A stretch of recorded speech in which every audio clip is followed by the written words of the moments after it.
Hey guys, Coach Alex from Maximize Potential here, coming at you with a great Wellness Wednesday. Today we're talking diet strategies. Before we get into that, if you haven't noticed, we got the new Super September shirts coming on in. Really loving the design. They fit well around the arms, nice and tapered as they come down around the waist. I'm gonna go ahead and leave a link down in the comments section below. So go ahead and pick one up before they're gone. They're a limited run. Anyway, back to the subject at hand. Today we're gonna be talking about diet strategies or really simple lifestyle changes.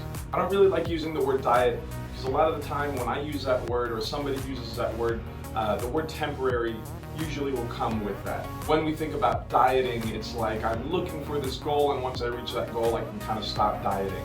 Now, as much as I wish I could eat everything that I want once I hit my goals, it's not how it works. It's gonna take a combination of some knowledge, some effort, and just some small tweaks that we put into our everyday lives. So let's go ahead and get right into it.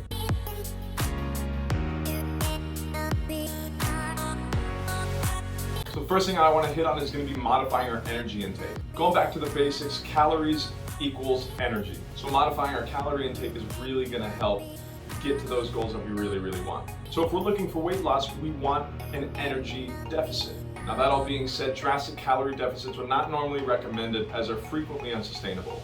Normally we want to look for a 200 to 500 calorie deficit.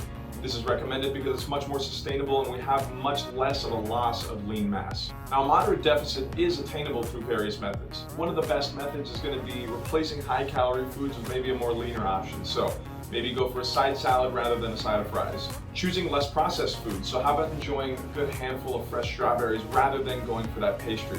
Another great one is going to be choosing great lean proteins. Looking into limiting like a darker meat, limiting red meat, looking more so for that white meat, that chicken breast, rather than that fried chicken. Another great lifestyle strategy is going to be modifying our energy expenditure.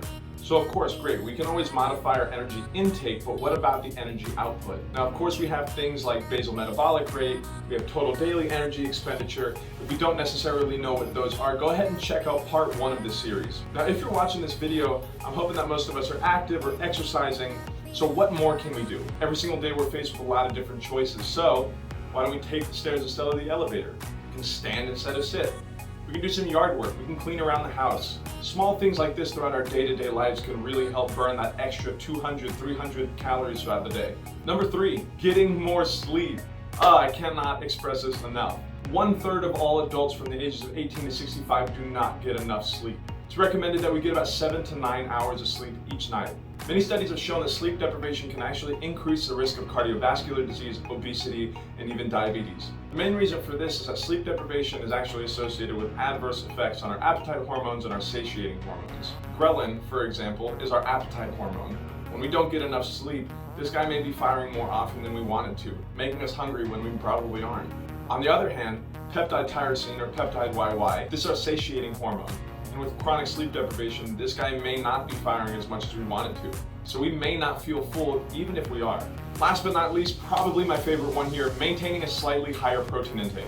Now, I did cover a little bit about macros and macro ratios in the past. That was about part 2, maybe part 3 of this nutrition series. If you haven't watched that, go ahead, go back, watch that. Otherwise, a little bit of a review here. With protein intake, it's highly recommended that we have about 1 gram to 1.5 grams of protein per pound of body weight. So for example, I'm 195 pounds. I'm looking to be eating about 200 grams of protein a day. Protein is the most satiating macro and takes the most energy to digest and break down, thus increasing our total daily energy expenditure. This all being said, protein intake at this level usually requires supplementation. It can be pretty difficult for individuals to achieve this amount with just food, so protein powders are recommended. Now, protein intake at these high levels do require an increase in fluid intake. It should not be undertaken in the presence of any medical issues that contraindicate a high protein diet such as kidney disease. Anyway guys, hope you learned something new today. Go ahead, leave a like, leave a comment down below. Go ahead and snag a shirt, they're on the website, link down below. It's a limited run, I really love the design here, but until the next video, be good, drink some water, I'll see you on the next one.